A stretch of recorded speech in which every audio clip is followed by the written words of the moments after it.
Hi friends, welcome back to our channel. ఇవాళ వచ్చేసి day 7 అండి మన ఈపీఎఫ్ 90 డేస్ ఫ్రీ క్లాసెస్లో. ఇవాళ టాపిక్ వచ్చేసి module 4 double entry system of accounting. మీరు ఎప్పుడైనా ఆలోచించారా, అకౌంటింగ్లో ఎందుకు ప్రతి దానికి ఒక ఎంట్రీని 2 సార్లు రాయాల్సి ఉంటుంది? లైక్ డెబిట్ సైడ్ రాసింది క్రెడిట్ సైడ్ రాయాలంటాము. ఎందుకు అలా 2 సార్లు రాయాలి? ఒకసారి రాస్తే సరిపోదని డౌట్ ఇచ్చి ఉంటుంది కదా. మనం ఆల్రెడీ ప్రీవియస్ క్లాసెస్లో మనం చూసుకున్నాం కదా, డెబిట్ క్రెడిట్ రెండు మెయింటైన్ చేయాలని. సో ఇలా ఎందుకు చేయాలంటే మనం డబుల్ ఎంట్రీ అకౌంటింగ్ సిస్టమ్ని ఫాలో అవుతాం కాబట్టి. ఈ ఎంట్రీ సిస్టమ్ అలా చెప్పుద్ది, ప్రతి ట్రాన్సాక్షన్ని కూడా 2 సైడ్స్ ఎఫెక్ట్ చేయండి అని. సరే, దీని గురించి ఏంటనేది మనం క్లియర్గా తెలుసుకుందాం. ఎందుకంటే మనం ఎంట్రీస్ అన్నీ డిపెండ్ అయ్యేది ఓన్లీ ఈ చాప్టర్ మీద బేస్ చేసుకునే. ఈ చాప్టర్లో మనం గెయిన్ చేసుకున్న నాలెడ్జే ఎంటైర్. ప్రతి ఎంట్రీకి దేన్ని డెబిట్ చేయాలి, దేన్ని క్రెడిట్ చేయాలి, ఏది ఎక్స్పెన్స్, ఏది ఇన్కమ్, ఏది అసెట్, ఏది లయబిలిటీ, ఇలా మనం క్లాసిఫై చేసుకోవడానికి మనకి బేస్ ఇచ్చేది ఈ చాప్టర్ అండి. So let start our session. First, double entry system అంటే ఏంటంటే ఒక scientific method of recording A financial transaction. Scientific method అంటే సైన్స్లో ఎలా ప్రిన్సిపల్స్ వాడతామో అట్లా అకౌంటింగ్లో కూడా కొన్ని సెట్ ఆఫ్ ప్రిన్సిపల్స్ వాడతాం, అందుకనే దీన్ని సైంటిఫిక్ మెథడ్ అంటారు. సో మనం ఏదైనా సరే ఫైనాన్షియల్ ట్రాన్సాక్షన్ మనం బుక్లో రికార్డ్ చేస్తాం కదా. ఆ రికార్డ్ చేసేటప్పుడు మనం ఎలా రికార్డ్ చేస్తామంటే ఎవరీ ట్రాన్సాక్షన్ హ్యాస్ 2 ఆస్పెక్ట్స్.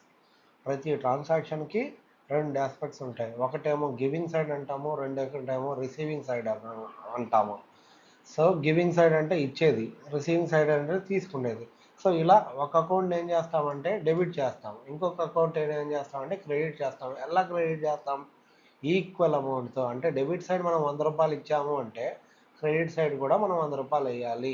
ఇదే మన యొక్క బేసిక్ ప్రిన్సిపల్ అండి మన డబుల్ ఎంట్రీ సిస్టమ్ అంటే.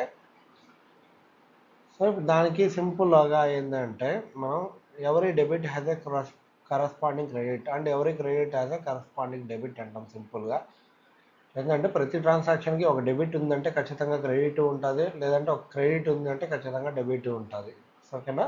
నెక్స్ట్ దాని యొక్క ఫీచర్స్ చూసుకుందాం. ఈ డబుల్ ఎంట్రీ సిస్టమ్ మనకి ఎలా హెల్ప్ అవుతుంది అంటే ఇది డ్యూయల్ ఆస్పెక్ట్, ప్రతి ట్రాన్సాక్షన్ని కూడా రెండు వైపులా అఫెక్ట్ చేస్తుంది. సో ఇది దీని యొక్క బ్యూటీ అనేది. ఎందుకంటే మనం ఒక ట్రాన్సాక్షన్ రాసాము, ఇంకో ట్రాన్సాక్షన్ మిస్ చేసేసాం అనుకో మనకి ఇబ్బంది అవుతుంది. ఇంకో ఏ ట్రాన్సాక్షన్ ఎఫెక్ట్ అయింది, ఆ ట్రాన్సాక్షన్ యొక్క కంప్లీట్ డీటెయిల్స్ తెలుసుకోవాలంటే మన దగ్గర ఉండదు, ఎందుకంటే ఒకటే రికార్డ్ చేసాం కాబట్టి. సో ఇది డోర్ ఎంట్రీ అకౌంట్ సిస్టమ్ యొక్క main aspect. So next systematic recording. Already మనం డెఫినేషన్లో చేసుకున్నాం కదా, సైంటిఫిక్ మెథడ్ని యూస్ చేసి రికార్డింగ్ చేస్తాం. దీన్నే సిస్టమాటిక్ వే ఆఫ్ రికార్డింగ్. ఎందుకంటే కొన్ని సెట్ ఆఫ్ ప్రిన్సిపల్స్ ఫాలో అవుతూ మనం రికార్డ్ చేస్తాం. ఏదో అంటే అది గుడ్డిగా రికార్డ్ చేయడానికి ఉండదు, దానికి కొన్ని సెట్ ఆఫ్ ప్రిన్సిపల్స్ అనేది ఉంటాయి, వాటిని బేస్ చేసుకొని మనం రికార్డ్ చేస్తాం. Next complete record. Half recording అనేది ఉండదు ఇందులో. ఎందుకంటే ప్రతి డెబిట్కి ఒక క్రెడిట్ ఎంట్రీ ఉంటుంది, ప్రతి క్రెడిట్కి ఒక డెబిట్ ఎంట్రీ ఉంటుంది. సో అలా ప్రతి ఒక్క ట్రాన్సాక్షన్ యొక్క పూర్తి రికార్డింగ్ అనేది మన బుక్స్లో ఉంటుంది. Next accuracy. ఇప్పుడు మనం ప్రతిదానికి డెబిట్ క్రెడిట్ మెయింటైన్ చేస్తున్నాం కదా, ఈ ట్రాన్సాక్షన్ అన్నిటిగా మనం ట్రయల్ బ్యాలెన్స్లో ఏం చేస్తామంటే సమ్మరీ చేస్తాం. ఆ అన్ని డెబిట్స్ ఒక సైడ్, అన్ని క్రెడిట్స్ ఒక సైడ్. సో ప్రతి ట్రాన్సాక్షన్కి ఒక డెబిట్ ఉంటే క్రెడిట్ ఉంది కాబట్టి ఆ ట్రయల్ బ్యాలెన్స్లో మనం సమ్మరీ చూసుకున్నట్టంటే అన్ని అకౌంట్స్ యొక్క సమ్మరీలో ఉన్న డెబిట్ బ్యాలెన్స్, అన్ని అకౌంట్స్ సమ్మరీలో ఉన్న క్రెడిట్ బ్యాలెన్స్ ఎప్పుడు కూడా ఈక్వల్గా అవుతుంది. సో ఒకవేళ కాలేదు అంటే ఏదో ఎర్రర్ ఉంది అనేది మనకి ట్రయల్ బ్యాలెన్స్లో ఈజీగా తెలిసిపోతుంది. సో అందుకనే ఈ డబుల్ ఎంట్రీ సిస్టమ్ అనేది మనకి అక్యూరసీ మెయింటైన్ చేయడం కోసం హెల్ప్ అవుతుంది. Universal application. ఇంకొకటి, ఒక్కొక్క బిజినెస్ ఒక్కోలా ఫాలో అవ్వడానికి ఉండదు, కొన్ని సెట్ ఆఫ్ ప్రిన్సిపల్స్ ఉంటాయి కాబట్టి ప్రతి ఒక్కరూ ఒకే విధంగా ఫాలో అవుతాము. సో ఎవరి అకౌంటింగ్ బుక్ చూసినా కూడా మనకి ప్రిన్సిపల్స్ వేసిన వాళ్ళు ఈజీగా అర్థం చేసుకోవడానికి కలుగుతారు.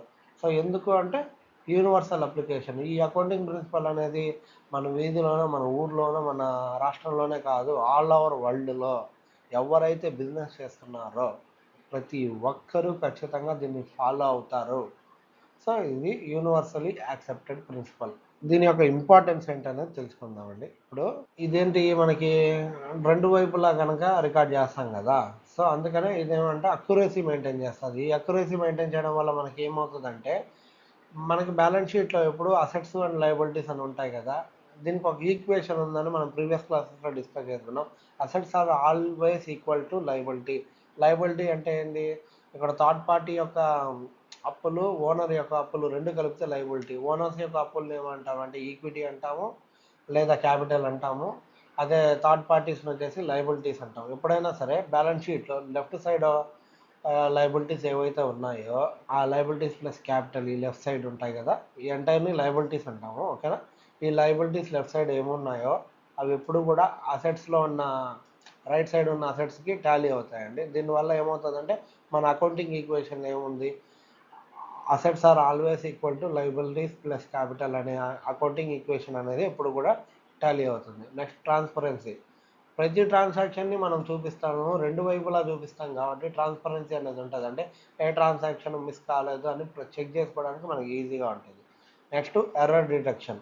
ఏదైనా మిస్టేక్ చేసేసాము మనం, జర్నల్లో ఏదైనా ట్రాన్సాక్షన్ రాయలేదు, అది లెడ్జర్ అకౌంట్ ట్రాన్స్ఫర్ అయినప్పుడు అకౌంట్ టాలీ కాలేదు అనుకుంటే మనం అక్కడే కనిపెట్టడానికి ఉంటుంది. నెక్స్ట్ ట్రయల్ బ్యాలెన్స్లో సమ్మరీ చేస్తాం, సమ్మరీస్లో కూడా కనుక్కోవడానికి ఉంటుంది. సో ఇలా డబుల్ ఎంట్రీ సిస్టమ్ ఫాలో అవడం వల్ల అలా ఏదైనా సరే మిస్ అయ్యామనుకో మనం ఈజీగా ట్రేస్ చేయడానికి ఉంటుంది. నెక్స్ట్ ఇలా అన్నీ కరెక్ట్గా ఉన్నాయనుకో మనం ఏం చేస్తాం, బిజినెస్ ఎందుకు పెడతాము, ప్రాఫిట్ లాసో తెలుసుకోవడానికి కదా ఫైనల్గా అకౌంటింగ్ అనేది మనము ప్రిపేర్ చేసేది. సో వాటికి ఏముందంటే ఇలా మనం proper set of rules and regulations follow అయ్యామనుకోండి, మన పర్పస్ ఏది, మన బిజినెస్ యొక్క మోటివ్ ప్రాఫిట్ కాబట్టి, సో ఆ ప్రాఫిట్ లాస్ కనుక్కోవడానికి ఫైనాన్షియల్ స్టేట్మెంట్ ప్రిపేర్ చేస్తాం. ఇవంటే మనం ఈ రూల్స్ అన్ని పర్ఫెక్ట్గా ఫాలో అయినాం కాబట్టి ఖచ్చితంగా ఇది ఏమవుతుందంటే మనకి టాలీ అవుతుంది. సో దీనివల్ల ఏముందంటే మన financial statements like profit and loss account, balance sheet అనేది నమ్మదగినదిగా ఉంటుంది. దానికి ఎగ్జాంపుల్ ఇప్పుడు వచ్చేసి మనం ఏదైనా సరే ఒక మొబైల్ కొన్నాం అనుకోండి, ఫర్ ఎగ్జాంపుల్ క్యాష్ పెట్టి కొన్నాం, అప్పుడు ఏమవుతుంది, మొబైల్ అనేది మన దగ్గరికి వస్తుంది, క్యాష్ అనేది మన దగ్గర నుంచి వెళ్తుంది. సో ఇప్పుడు మొబైల్ వస్తుంది కాబట్టి ఏమంటాము, మొబైల్ అనేది మనకి అసెట్ మన టైప్లో కాబట్టి mobile account debit to cash వెళ్ళిపోతుంది మన దగ్గర నుంచి కాబట్టి క్యాష్ అకౌంట్ క్రెడిట్ అనేది. దానికి ఇక్కడ మనం వేరే బిజినెస్లో ఏం చేస్తామంటే గూడ్స్ కొంటాం కాబట్టి మనకి మొబైల్ అసెట్. అదే ఒకవేళ వీళ్ళు సెల్ పాయింట్ షాప్ వాళ్ళు ఉంటారు కదా, సెల్ ఫోన్ షాప్స్, వాళ్ళకి ఏంటంటే అది స్టాక్. ఎందుకంటే వాళ్ళు అమ్మడం కోసమే పెట్టుకున్నారు ఆ బిజినెస్ కాబట్టి.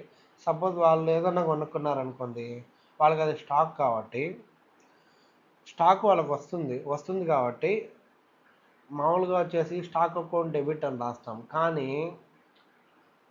ఇందాక ఎగ్జాంపుల్ మనం ఏం చెప్పాం, మొబైల్ అకౌంట్ డెబిట్ అని రాసాం. కానీ ఇది వీళ్ళకి స్టాక్ కాబట్టి స్టాక్ని ఎప్పుడైనా సరే పర్చేజ్ అకౌంట్కి డెబిట్ చేస్తాం. Purchase account debit to cash వెళ్తుంది కాబట్టి క్యాష్ అకౌంట్ డెబిట్. ఒకవేళ క్యాష్ కాకుండా క్రెడిట్లో ఇచ్చామనుకోండి, క్రెడిట్ కాబట్టి ఆ పార్టీ నేమ్ రాసుకొని suppose to customer account credit అని రాస్తాము. సో ఇది మనకి డోల్ ఎస్పెక్టివ్ ఎగ్జాంపుల్. ఒక డెబిట్ సైడ్ ఎలా ఎఫెక్ట్ అవుతుంది, క్రెడిట్ సైడ్ ఎలా ఎఫెక్ట్ అవుతుంది అనేది. నెక్స్ట్ డెబిట్ సైడ్ ఎఫెక్ట్ అవుతుంది, క్రెడిట్ సైడ్ ఎఫెక్ట్ అవుతుంది అంటున్నాం. అసలు డెబిట్ అంటే ఏంటి, ఆ క్రెడిట్ అంటే ఏంటి? సింపుల్, ఏమి డెబిట్ క్రెడిట్కి పెద్ద డిఫైన్డ్ మీనింగ్ ఏం లేదండి, సింపుల్గా ఒకటే ఉంటుంది. లెఫ్ట్ సైడ్ రాసుకున్నాం అనుకోండి ఒక అకౌంట్కి, దాన్ని డెబిట్ అంటాము. అదే రైట్ సైడ్ రాసుకున్నాం అనుకో దాన్ని క్రెడిట్ అంటాము. ఏం లేదు, మనం లెడ్జర్ బుక్ చూసుకున్నాం అనుకోండి, లైక్ ఫస్ట్ జర్నల్లో కదా రికార్డ్ చేస్తాం. జర్నల్లో రికార్డ్ చేసామనుకో ఫస్ట్ ఇక్కడ సీరియల్ నెంబరు, డేటు ఇట్లా అన్నీ అయ్యాక ఇక్కడ ఏముంటాయంటే లాస్ట్లో 2 లైన్స్ ఉంటాయి. 2 లైన్స్లో లెఫ్ట్ సైడ్ ఏముంటుందంటే డెబిట్ అని ఉంటుంది, రైట్ సైడ్లో ఏముంటుందంటే క్రెడిట్ అని ఉంటుంది. సేమ్ అలాగనే మనం లెడ్జర్ చూసుకున్నాం అనుకో, లెడ్జర్ బుక్లో కూడా ఏంటంటే లెడ్జర్ బుక్స్ ఎప్పుడు కూడా ఇట్లా టీ షేప్లో మెయింటైన్ చేస్తాము. ఇట్లా లెఫ్ట్ సైడ్ అంతా ఏమంటామంటే మనం డెబిట్ అంటాము. ఓకేనా? ఇక టీ షేప్లో ఉన్న అకౌంట్లో ఏంటంటే రైట్ సైడ్ వచ్చేసి క్రెడిట్ అనేది ఉంటుంది. నెక్స్ట్ అదే బ్యాలెన్స్ షీట్ చూసుకున్నా, ట్రయల్ బ్యాలెన్స్ చూసుకున్నా కూడా అంతే, ఎప్పుడు కూడా డెబిట్ అనేది లెఫ్ట్ సైడ్ వస్తుంది, క్రెడిట్ అనేది రైట్ సైడ్ వస్తుంది. సో అందుకే సింపుల్గా మనం డెబిట్ అంటే ఏం లేదు, లెఫ్ట్ సైడ్ ఉన్న ఒక అకౌంట్ని డెబిట్ అంటాము, రైట్ సైడ్ ఉన్న ఒక అకౌంట్ని క్రెడిట్ అంటాము, అంతే. సో ఇలా every transaction effects at least 2 accounts. ప్రతి ట్రాన్సాక్షన్ కూడా 2 అకౌంట్స్ని ఎఫెక్ట్ చేస్తుంది. అలా ఎఫెక్ట్ చేసే అకౌంట్లు ఏంటంటే డెబిట్ క్రెడిట్. ఒకదాన్ని డెబిట్ చేస్తే ఇంకో దాన్ని క్రెడిట్ చేస్తాం. సింపుల్గా గుర్తుపెట్టుకోవాలంటే think of debit as what comes in and credit as what goes out. ఏదైతే మన బిజినెస్లోకి వస్తుందో దాన్ని డెబిట్ అనేసుకోండి, ఏదైతే బిజినెస్ నుంచి వెళ్తుందో దాన్ని క్రెడిట్ అనుకోండి. ఇది ప్రతిదానికి అప్లై అవుతుందా అంటే అవ్వదు. ఓకేనా? బట్ మనం ఈజీగా ఐడెంటిఫై చేయడం కోసం కొంచెం సింపుల్గా ఈ లాజిక్ గుర్తుపెట్టుకుంటే చాలు. What comes in is debit, what goes in credit. Next వచ్చేసి టైప్స్ ఆఫ్ అకౌంట్స్. ఇప్పుడు మనము డోల్ ఆస్పెక్ట్ అంటే ఏందో తెలుసుకున్నాం, డెబిట్ అంటే ఏందో తెలుసుకున్నాం, క్రెడిట్ అంటే ఏందో తెలుసుకున్నాం కదా.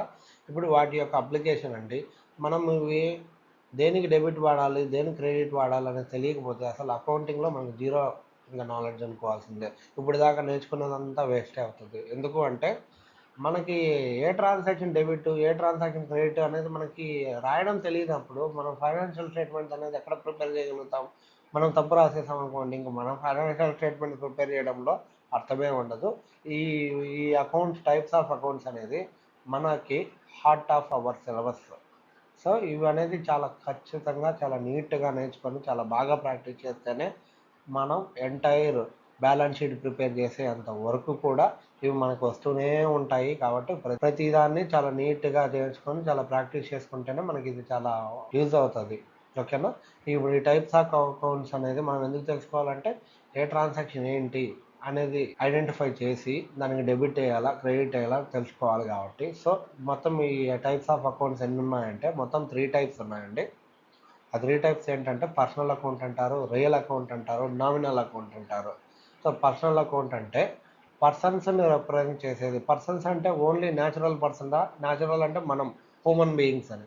ఈ న్యాచురల్ పర్సన్స్నే పర్సన్స్ అంటామంటే మామూలు లైఫ్లో అయితేనే అలానే అంటారు. కానీ మన అకౌంటింగ్ పర్స్పెక్టివ్లో పర్సన్స్ అంటే ఓన్లీ న్యాచురల్ పర్సన్సే కాదండి, ఆర్టిఫిషియల్ పర్సన్స్. లైక్ ఏదైనా కంపెనీ కానీ, బ్యాంకు కానీ, like non banking financial corporations like Bajaj Finserv కానీ, ఇలాంటి వాటిని అన్నింటినీ ఆర్టిఫిషియల్ పర్సన్స్ అంటారు. సో వాళ్ళని కూడా పర్సనల్ అకౌంట్ కిందకే ట్రీట్ చేస్తుంది మన అకౌంటింగ్లో. Next representative personal accounts. ఇప్పుడు జనరల్గా మనము వర్క్ చేస్తున్నాం ఎక్కడన్నా, మనకి ఏం చేస్తామంటే శాలరీ పే చేస్తారు. ఓకేనా. ఈ శాలరీ పే చేస్తారు కదా, శాలరీ అనేది ఆర్గనైజేషన్కి ఎక్స్పెన్స్. కానీ మనం ఒకసారి ఏంటంటే శాలరీ ఏ నెలది ఆ నెల పే చేయమనుకోండి, నెక్స్ట్ మంత్ పే చేయాల్సి వస్తుంది కదా ఒక్కోసారి. కొన్ని ఆర్గనైజేషన్స్ ఏంటంటే ఈ నెల శాలరీ నెక్స్ట్ నెల పే చేస్తాయి. కానీ శాలరీని ఎప్పుడు అకౌంట్ చేయాలా, ఏ నెలలో యాక్చువల్గా వర్క్ చేశారో ఆ నెలనే అకౌంట్ చేయాలి. ఎప్పుడైతే డబ్బులు వచ్చిందో ఆ నెల కాదు కదా మన అక్రూవల్ కాన్సెప్ట్ ప్రకారము. సో ఇక్కడ ఈ శాలరీస్ అంతటినీ ఏంటంటే అవుట్ స్టాండింగ్ అనే ఒక అకౌంట్లో మెయింటైన్ చేస్తాం. దాన్నే శాలరీ అవుట్ స్టాండింగ్ అకౌంట్. అంటే శాలరీస్ వాళ్ళకి ఇవ్వాలి అని. అట్లా పేరు పేరున మన దగ్గర ఒక 1000 ఎంప్లాయీస్ ఉంటే 1000 ఎంప్లాయీస్కి మనం అక్కడ వాళ్ళ పేర్లు రాసుకొని రాయం కదా. సింపుల్గా ఏంటంటే శాలరీ అవుట్ స్టాండింగ్ అకౌంట్ అంటాం. అంటే ఈ అకౌంట్ దేన్ని రిప్రజెంట్ చేస్తుంది అంటే ఆయా ఆర్గనైజేషన్లో పనిచేస్తున్న ఎంప్లాయీస్ని రిప్రజెంట్ చేస్తుంది. కాబట్టి వీటిని ఏమంటామంటే రిప్రజెంటేటివ్ అకౌంట్స్ అంటాం. శాలరీ పే చేసేది ఎక్స్పెన్సే. పే చేయనంత వరకు అదేంటి, ఒక పర్సన్కి పే చేయాల్సిన ఎక్స్పెన్స్. కాబట్టి దాన్ని ఏమంటామంటే ఇంకా అవుట్ స్టాండింగ్ పే చేయాల్సి వచ్చింది కాబట్టి అవుట్ స్టాండింగ్ అని అంటాము. సో వీటిని రిప్రజెంటేటివ్ పర్సనల్ అకౌంట్ అంటాం. మళ్ళీ ఎప్పుడైతే దాన్ని పే చేసేస్తామో అప్పుడు దాన్ని ఎక్స్పెన్స్ కిందకి ట్రీట్ చేసేసుకుంటాం శాలరీ అకౌంట్ అనేది. సేమ్ అట్లా కూడా రెంట్, ప్రతి నెల రెంట్ పే చేసేస్తాం అనుకోండి, అది మనకి ఎక్స్పెన్సే. కానీ రెంట్ ఎప్పుడైనా సరే మనం అడ్వాన్స్ రూపంలో పే చేస్తాం కదా జాయిన్ అయ్యేటప్పుడు ఇంట్లో. సో ఈ అడ్వాన్స్ ఏదైతే పే చేసామో దాన్ని ప్రీపెయిడ్ రెంట్ అంటాము. సో ఇది దేన్ని రిప్రజెంట్ చేస్తుంది అంటే ఎవరైతే అడ్వాన్స్ ఇచ్చాడో ఆ వ్యక్తిని రిప్రజెంట్ చేస్తుంది. కాబట్టి ఎందుకంటే ఆ వ్యక్తికి మనం ఇవ్వాలి, అతను అడ్వాన్స్గా రెంట్ ఇచ్చాడు అని. ఇక్కడ పర్స్పెక్టివ్ రెంట్ కాదు, పర్స్పెక్టివ్ ఇక్కడ అడ్వాన్స్గా ఇచ్చిన వ్యక్తి పర్స్పెక్టివ్. ఎందుకంటే మనం రెంట్ గురించి కాదు కదా, మనం అడ్వాన్స్ ఇచ్చుకున్నాము అక్కడ. ఓకేనా. అడ్వాన్స్ అనేది సెక్యూరిటీ పర్పస్. ఓకేనా. అందుకే ఈ అడ్వాన్స్గా పే చేసేదైనా రిప్రజెంట్ చేసేది పర్సన్స్ని కాబట్టి వీటిని కూడా పర్సనల్ అకౌంట్ కిందకే ట్రీట్ చేస్తాం. నెక్స్ట్ వచ్చేసి రియల్ అకౌంట్ అంటాం. రియల్ అకౌంట్ అంటే అసెట్స్కి వాడతామండి మనం. అసెట్స్ అంటే మనకి చాలా రకాలు ఉన్నాయని తెలుసుకున్నాం కదా ఇంతకుముందు. ఫిక్స్డ్ అసెట్స్, కరెంట్ అసెట్స్, మళ్ళీ వాటిని టాంజిబుల్, ఇంటాంజిబుల్ కిందకి డివైడ్ చేసి ఉంటాం. లైక్ ప్లాంట్ అండ్ బిల్డింగ్ అన్న రియల్ అకౌంటే, క్యాష్ వస్తుంది మన బిజినెస్లో ఉన్న రియల్ అకౌంటే, ప్లాంట్ అండ్ మిషనరీ ఏదైనా కొన్నా రియల్ అకౌంటే. లైక్ కంటికి కనిపించని intangible goods like trade marks, royalty, good will, patents, ఇవన్నీ మన కంటికి కనిపించవు కానీ ఇవి కంపెనీకి సంబంధించిన కొన్ని ఆస్తులు, వీటికంటూ కొంచెం వాల్యూ ఉంటుంది. సో ఓకేనా. సో వీటిని కూడా మనం రియల్ అకౌంట్స్ కిందకి ట్రీట్ చేస్తాము. మన బిజినెస్లోకి ఏదన్నా కుర్చీలు, టేబుల్స్ కొన్నాం, ఇవన్నీ ఫర్నిచర్, ఇవి మన బిజినెస్కి ఒక అసెట్. సో ఇలాంటి అసెట్స్ అన్నింటినీ మనం రియల్ అకౌంట్ కిందికి ట్రీట్ చేస్తాం. Next nominal account. అవి ఏవి కాకుండా ఉంటే అవన్నీ నామినల్ అకౌంట్ అనుకోవచ్చు సింపుల్గా. కానీ సింపుల్ డెఫినేషన్ ఏంటంటే మనకి బిజినెస్ సంబంధించి ఏదైనా ఇన్కమ్ వచ్చినా లేదా గెయిన్ లాభం వచ్చినా, నెక్స్ట్ ఎక్స్పెన్స్ ఖర్చులు పెట్టినా, లాసెస్ నష్టం వచ్చినా, వీటికి సంబంధించిన ప్రతి దాన్ని కూడా మనం నామినల్ అకౌంట్ కిందకే ట్రీట్ చేస్తాము. అంటే నామినల్ అకౌంట్ ఏమేమి ఉంటాయి? ఇన్కమ్ గెయిన్స్ ఉంటాయి, ఎక్స్పెన్సెస్ అండ్ లాసెస్ ఉంటాయి. దానికి ఎగ్జాంపుల్ ఇక్కడ ఎక్స్పెన్సెస్ అంటే శాలరీ పే చేసేది, రెంట్ పే చేసేది, ఇన్కమ్ అంటే కమిషన్ వచ్చింది మనకి. సో ఇవన్నీ కూడా నామినల్ అకౌంట్ కిందకి వస్తాయి. నెక్స్ట్ టాపిక్ వచ్చేసి గోల్డెన్ రూల్స్ ఆఫ్ అకౌంటింగ్ అండి. గోల్డెన్ రూల్స్ అంటే మనం ఇందాక టైప్స్ ఆఫ్ అకౌంటింగ్ గురించి తెలుసుకున్నాం కదండి. ఈ టైప్స్ ఆఫ్ అకౌంట్కి దేనికి డెబిట్ రాయాలి, దేనికి క్రెడిట్ చేయాలి అనేది కొన్ని సెట్ ఆఫ్ రూల్స్ అనేవి ఉంటాయంటే ఈ రూల్స్ అనేది చాలా ఇంపార్టెంట్. మనకి ఎంటైర్ ఫైనాన్షియల్ స్టేట్మెంట్స్ యొక్క ప్రిపరేషన్ వరకు ప్రతి ట్రాన్సాక్షన్కి ఈ రూల్స్ అనేది అప్లికేబుల్ అవుతాయి. అందుకే ఇవి చాలా ఇంపార్టెంట్ కాబట్టి వీటిని ఏమంటున్నాం అంటే మనం గోల్డెన్ రూల్స్ ఆఫ్ అకౌంటింగ్ అంటాము. ఈ రూల్స్ అనేది తెలుసుకోకపోతే మనం ఎంటైర్ అకౌంటింగ్ అనేది చాలా కన్ఫ్యూజింగ్గా ఉంటుంది. సో ఇవి చాలా బాగా ప్రాక్టీస్ చేసుకుంటేనే మనం ఫైనాన్షియల్ స్టేట్మెంట్ వరకు ప్రతి చోట ఇవి హెల్ప్ అవుతాయి కాబట్టి మనం కరెక్ట్గా అకౌంట్ చేయడానికి వీలుగా ఉంటుంది. సో ఇప్పుడు పర్సనల్ అకౌంట్ చూసుకుందాం. పర్సనల్ అకౌంట్ ఏంటి అంటే పర్సన్స్ని రిప్రజెంట్ చేస్తుంది కాబట్టి పర్సన్ ఎవరైతే ఏదైనా తీసుకుంటున్నారో అతను రిసీవర్ అంటాం కాబట్టి ఆ రిసీవర్ని ఏం చేయాలంటే మనం డెబిట్ చేయాలి. అదే గివర్, ఇప్పుడు పర్సన్ వచ్చేసి ఏదైనా ఇచ్చాడు అనుకోండి, అతను గివర్ అంటాం కాబట్టి అతన్ని ఏమంటామంటే క్రెడిట్ చేయాలి అతని యొక్క అకౌంట్ని. సింపుల్గా ఏంటంటే ఎవరికైతే వస్తుందో ఏదైనా సరే దాన్ని డెబిట్ చేయడం, ఎవరైతే ఇస్తున్నారో దాన్ని క్రెడిట్ చేయడం, ఈ పర్సనల్ అకౌంట్ యొక్క రూల్. నెక్స్ట్ వచ్చేసి real account. Real account rule ఏంటంటే డెబిట్ వాట్ కమ్స్ ఇన్, అంటే బిజినెస్లోకి ఏదైతే వస్తుందో దాన్ని డెబిట్ చేయండి, బిజినెస్ నుంచి ఏదైతే పోతుందో రియల్ అకౌంట్కి సంబంధించింది దాన్ని క్రెడిట్ చేయండి అంటుంది. సింపుల్గా debit what comes in, credit what goes out. Next nominal account. Nominal account ఏంటంటే expenses, losses, incomes and gains. So expenses and losses అన్నింటినీ కూడా ఏం చేస్తామంటే డెబిట్ చేస్తాం. లైక్ శాలరీ అకౌంట్, ఓకేనా, రెంట్ అకౌంట్, ఇవన్నీ ఎక్స్పెన్సెస్. లాసెస్ అంటే మనం ఏదన్నా కస్టమర్కి ఏదన్నా అమ్మేసాము, అప్పుడు ఏమైందంటే అతని దగ్గర నుంచి మనకి డబ్బులు రాలేదు, అది మనకి లాస్ కాబట్టి డౌట్ఫుల్ అకౌంట్ ఉంటాయి మనకి, డెటార్స్ డౌట్ఫుల్ అకౌంట్ అని. సో ఇలా లాసెస్ ఏదైనా వస్తే వాటిని ఏం చేస్తామంటే డెబిట్ చేసేస్తాం. నెక్స్ట్ వచ్చేసి ఇన్కమ్. బిజినెస్కి ఏదైనా ఇన్కమ్ వచ్చింది అనుకోండి, ఆ ఇన్కమ్ని క్రెడిట్ చేస్తాం. సింపుల్గా ఎక్స్పెన్సెస్ అన్నింటిని డెబిట్ చేయడం, ఇన్కమ్స్ అన్నింటిని క్రెడిట్ చేయడం నామినల్ అకౌంట్ యొక్క గోల్డెన్ రూల్ అనేది. సో ఈ సింపుల్ ఈ మూడు మనం గుర్తుపెట్టుకుంటేనా ఎంటైర్ అకౌంటింగ్ అనేది చాలా ఈజీగా ఉంటుందండి మనకి. ఇందాక గోల్డెన్ రూల్స్ గురించి తెలుసుకున్నాం కదండి, ఇప్పుడు వాటి యొక్క అప్లికేషన్కి సంబంధించిన ఎగ్జాంపుల్ తెలుసుకుందామండి. ఫస్ట్ ఎగ్జాంపుల్ వచ్చేసి పెయిడ్ 2000 టు రామ్. పెయిడ్ అంటే ఎవరు పే చేసామని. మనం అకౌంటింగ్లో ఏదైనా సరే మన బిజినెస్ పాయింట్ ఆఫ్ వ్యూలోనే ఆలోచించాలి, ఓకేనా. మన బిజినెస్ ఏం చేసిందంటే రామ్ అనే ఒక వ్యక్తికి 2000 రూపాయలు పే చేసింది. ఇప్పుడు 2000 పే చేసామంటే ఇక్కడ క్యాష్ పే చేసాం అనే కదా, ఈ క్యాష్ అనేది ఏంది, రియల్ అకౌంట్. నెక్స్ట్ ఇక్కడ ఎవరికి పే చేసాం, రామ్ అనే వ్యక్తికి పే చేసాం. రామ్ అంటే ఎవరు, పర్సనల్ అకౌంట్. కాబట్టి ఇప్పుడు పర్సనల్ అకౌంట్ ప్రిన్సిపల్ ప్రకారం ఏంటంటే debit the receiver, credit the giver. ఇప్పుడు రామ్ ఎవరు ఇక్కడ, రిసీవ్ చేసుకుంటున్నాడు 2000 కాబట్టి రిసీవర్ని ఏం చేయాలి, డెబిట్ చేయాలి. నెక్స్ట్ ఇక్కడ ఏంటంటే బిజినెస్ నుంచి ఏం వెళ్తుంది, క్యాష్ వెళ్తుంది. క్యాష్ అనేది ఏంటంటే రియల్ అకౌంట్. రియల్ అకౌంట్ యొక్క ప్రిన్సిపల్ ఏంది, debit what comes in, credit what goes out. కాబట్టి ఇక్కడ 2 అకౌంట్స్ అనేది ఇట్లా ఎఫెక్ట్ అయ్యాయి. ఇటు 2 అకౌంట్స్ యొక్క ప్రిన్సిపల్ అంటే ఇది.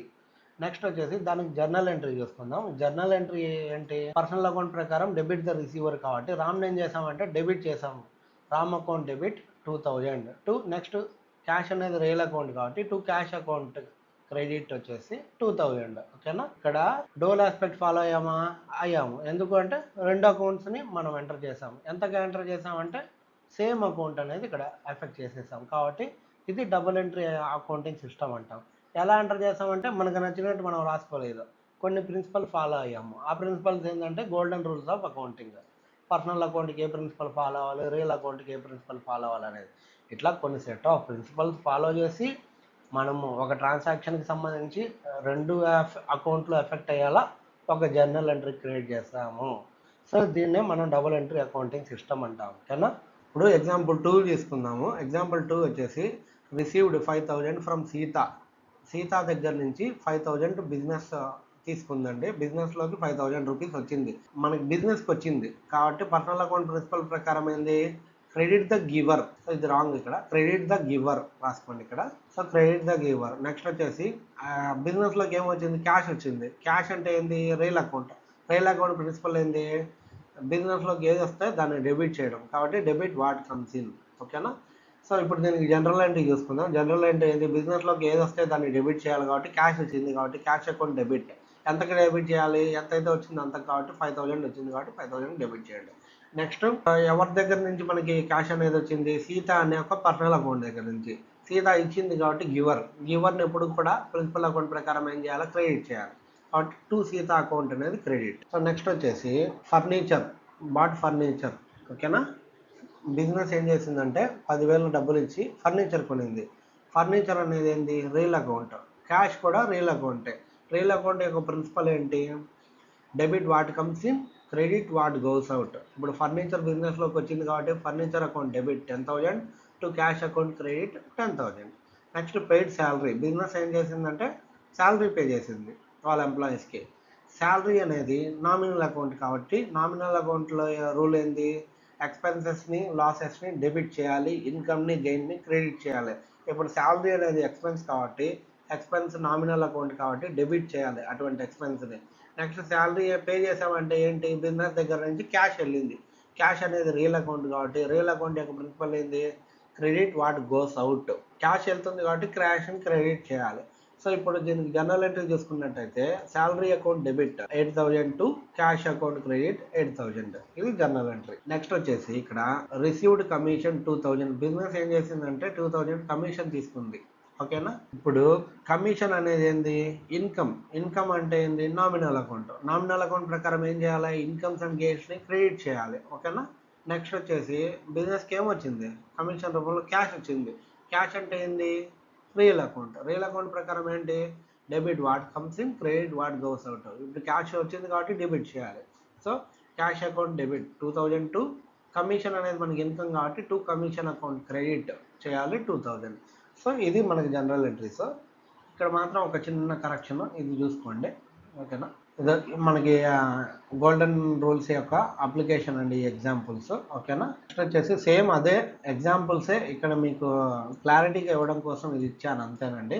ఆల్రెడీ దీన్ని మనం అక్కడ అప్లై చేయడం జరిగిపోయింది. సో వీటిని జస్ట్ మీరు ప్రాక్టీస్ చేసుకోవడానికి కొంచెం అర్థమవుతుంది అనే ఉద్దేశంతో ఈ టేబుల్ అనేది ఇవ్వడం జరిగింది అంతే. మీరు జస్ట్ దీన్ని ఒకసారి చూసుకుంటే సరిపోతుంది. నెక్స్ట్ వచ్చేసి రియల్ లైఫ్ అనాలజీ. అంటే ఏం లేదు, సింపుల్గా మనకి బిజినెస్లోకి ఏముంటాయి, మోస్ట్లీ ఫండ్సే కదా వస్తూ ఉంటాయి మన బిజినెస్లోకి. ఫండ్స్ రావడము, ఫండ్స్ పోవడము.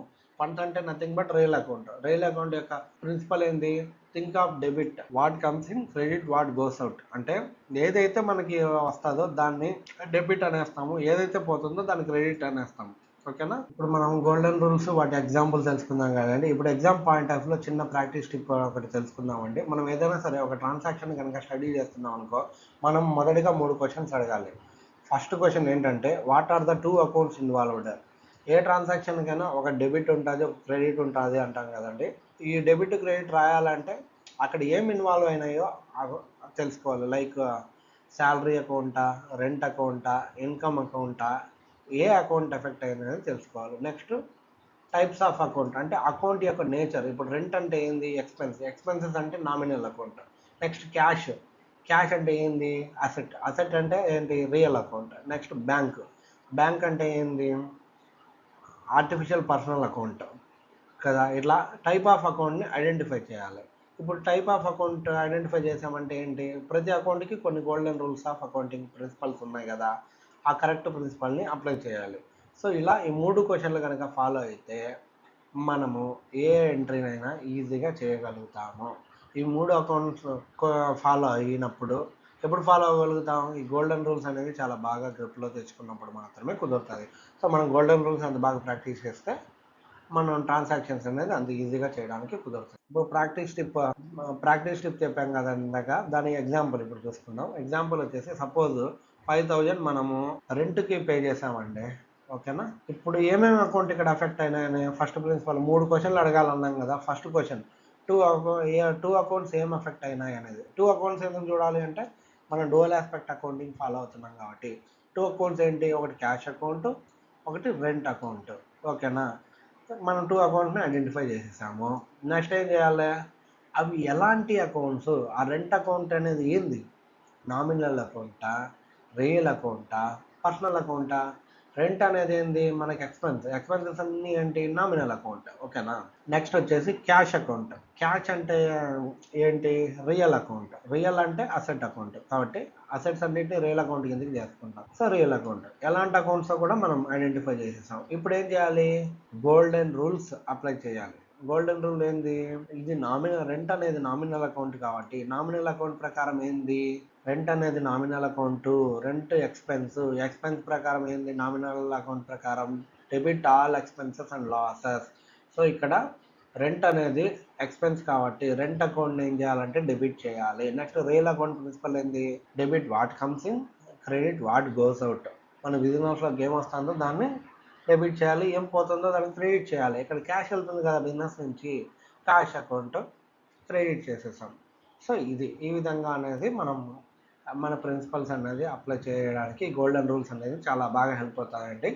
ఈ వీడియో అంతటితో ఎండ్ చేస్తున్నాను. మీకు ఈ వీడియో కనుక నచ్చినట్టయితే please like, share and subscribe my channel.